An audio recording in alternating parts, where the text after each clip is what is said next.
Well, welcome back, everybody. As I was talking earlier, the royal family is having a little problem. They have expanded quite a bit, and now Prince Andrew, who is the brother of Prince Charles, he's in line for the throne too. By the way, anyway, he's complaining that he has two daughters. They're both princesses, and his daughters are complaining that they're not getting enough FaceTime with the media. Bound to happen, right? I mean, we see Prince Harry and Meghan Markle, and we see William and Kate and their children a lot. We see them a lot. Here in Canada, where I'm living, I'm a subject of the Crown, so I want to speak about the Crown. The people of England have started to ask this question: how much are we paying to keep all of these princesses, dukes, earls, counts, countesses? It's quite a roster. How much does this cost to do? And that's a valid question. I'm very curious how much it is. How much is it? And I was just watching on the internet about the Muslim extremists of England. 400 of them went on a little jihad into. They either went to Syria or northern Iraq or someplace, and they fought against American soldiers, British soldiers, French soldiers, and they had a triumphant return to the City of London, and they have a flag with an AK-47 on it. Lots of supporters went with them through the streets, how they were victorious. If you think back about this, I think it's the irony of it all. As William Shakespeare once famously said, when you think you've come to the end of humor, there will always be irony. And this is ironic as hell. There used to be a thing called the Crusades, where the Christians went to fight the Muslims because they had the Holy Land, if anybody can remember that or knows of that. I'm sure you do. And now the Muslims who have invaded England and taken it over are going into the Middle East, not going to Israel yet, to fight the Christians again.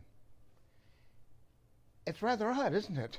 It's laughable. It's like, and the people of England, because of this thing called the PC, the politically correct things to say, it's like, I was just watching The View, and Whoopi Goldberg, who's a black woman, was really angry about a white man who was speaking, and she said to him, she says, "You said that like a typical white man."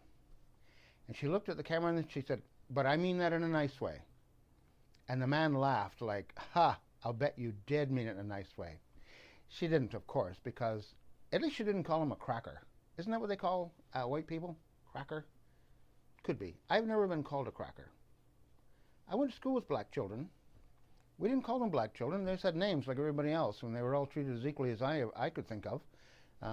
If there was anything racist in their schools, we had one teacher he was from North Carolina, and he was very clear. It was very clear that he did not like black people. In fact, I'm going to give you the man's name. He's no longer living. He's a great guy. Miles Martin. He's a black man. Him and I were in the same classes together. He was a very popular guy. He had quick wit. He laughed a lot, and people are attracted. When you're a young kid, you're attracted to people like that because they sort of shine out, and you sort of want to be like them. But one day Miles came to me and he said, "This teacher from North Carolina is a racist."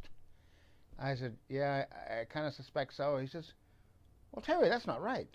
Well, that would be 1971, 1970 or 71. Miles, very smartly, when he got out of high school, he left for Toronto in Canada, in Ontario, Canada. And that's a progressive city at that time. It's pretty well our melting pot, because the largest Italian population outside of Italy lives in Toronto. And he was quite happy there. He didn't return.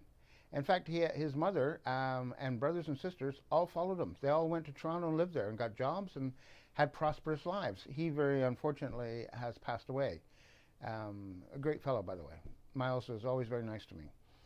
However, he never called me a cracker. Nobody ever did. It was just, we were just kids. That's all we were. We were just kids going to school, and dreaming that I had a car to drive so I could get a girlfriend.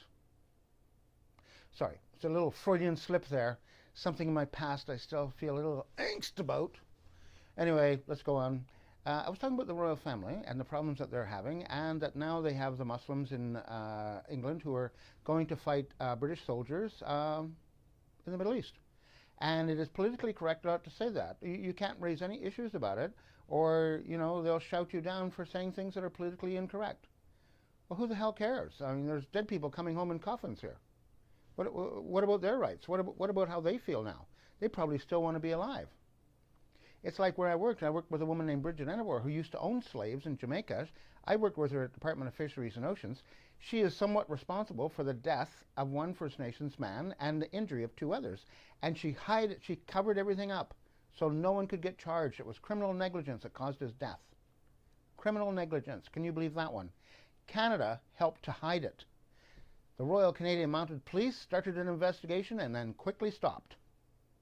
The man that committed the murder, it's not really a murder, I guess, he ended up working full-time for the government of Canada, even though he had previously been in prison for manslaughter. It's the way we do it here in Canada. It's quite an unbelievable country. It's the most fascist country you'll ever run into. It is institutionalized. We reward people in the government for doing a terrible job. Absolutely awful, especially at managing our resources. Anyway, this woman, Bridget Enabor, I used to work with, used to own slaves in Jamaica. Her and her family got kicked out of there by a man named Michael Manley, who became the prime minister, and he ended slavery. You don't hear about him very much, but Bridget Enabor demanded a bottle of rum from me, a 40-ouncer of Jamaican rum, Appleton's, 151, because she was celebrating the anniversary of that man's death. Bridget Enabor's family used to be very rich. Rolls Royces, lots of property, sugar plantation. They actually sold black people. I know it sounds weird, doesn't it? You can't believe what I'm saying. But she told me these things herself. She told me about things that happened on the plantation. I don't know if anybody's seen the movie Django, but I listened to her and I keep thinking, how the hell did you ever get into this country? And how the hell did you ever end up working with the government of Canada? She didn't pay for education. The government of Canada paid it for 6 years. Paid her to go. She made more money. Her and I used to work at the same company. It was called J.O. Thomas and Associates. She made more money as a full-time student than she did working where I used to work. So that's how it works here in Canada. It's fascist as hell. I wanted to bring up the Queen's problems because I think this is going to boil over a little bit. Not just because the Queen's royal family is becoming rather big and they're starting to fight amongst each other. You can see right now the wagons have gone in a circle. Prince Harry has decided that he's going to protect his wife from her family, apparently. I've just been reading these things. Please, you can figure it out yourself. But here's the problem with those kind of things. Your world just shrank. As soon as you put up a wall or fence, your world shrank. So I don't know how this is going to work out. I have to go very quickly because the sun is coming around behind me. It's going to flash this thing right out of here. I hope everyone's doing well. I disagree with politically correct things that are happening, especially in Canada. We wouldn't allow Ann Coulter to come here to speak her mind. She did eventually get here, but she was threatened with prison time if she spoke out, if she said what and she backs up her claims, by the way. And the government of Canada didn't like these kind of things because they said what she's saying is not politically correct. What she's saying is correct. These are facts. It's just that nobody wants to hear you say it. But if you have a family member who comes back in a coffin to your hometown, okay, and that person, that family member of yours is dead, and you want to point your finger at somebody to blame because of political correctness, you probably won't. They will shut you up. Anyway, fascism's on the rise. This PC thing, people like Whoopi Goldberg, who gets to call a white man a typical white male, and then she says, well, I mean that in a nice way. No, Whoopi Goldberg doesn't. And Whoopi Goldberg used to cohabitate with Ted, what's his name, Danson? Ted Danson, very famous. When they were together, they were freaking wild. I remember some of the Hollywood gossip stuff. It was just like, wow, really? Anyway, I have to go. Sun's coming around. Everybody have a good day. Toodly-doo. I want to come back later. I'm going to talk about, I think it's going to be financial stuff next time because it affects, obviously it affects everyone. But the reason immigration numbers are so high in Canada is to keep the wages low. Even though our new Prime Minister, Justin Trudeau, says he wants middle-class wages, he's bringing 1 million new immigrants here in the next 3 years. We have plenty of homeless people. They're living on the streets here. They're all white people.